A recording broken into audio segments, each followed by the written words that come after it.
ಏನು ದಿಢೀರ್ ಅಂತ ಸ್ಟೈಲಾಗಿ ಬಂದ್ ನಿಂತಿದ್ಯಾ? ಕ್ಲೈಮ್ಯಾಕ್ಸ್ ಅಲ್ವಾ, ನೋಡೋರ್ಗೆ ಬೋರ್ ಆಗ್ಬಾರ್ದು ಅಂತ. ಸರಿ. ನನ್ನ ಅಣ್ಣಂಗೆ ಮಾತ್ರ ಗೊತ್ತಿರೋ ಹೆಸರು ನಿನಗೆ ಹೇಗೆ ಗೊತ್ತು? ಪ್ರೀತಿಗೆ ಜಾತಿ ಮತ ಭೇದ ಭಾವ ಇಲ್ಲ. ಪ್ರೀತಿಗೆ ಇಬ್ಬರಿದ್ರೆ ಸಾಕು. ಒಂದು ನೀನು, ಇನ್ನೊಂದು ನಾನು. ಇದರಲ್ಲಿದೆ ನಿನ್ನ ಹೆಸರು, ನಿಮ್ಮಣ್ಣನ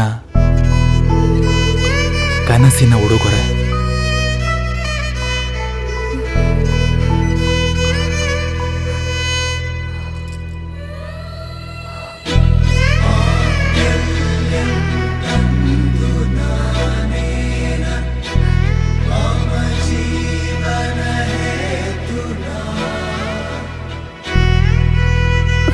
ಇದು ನಿನ್ನ ಹತ್ರ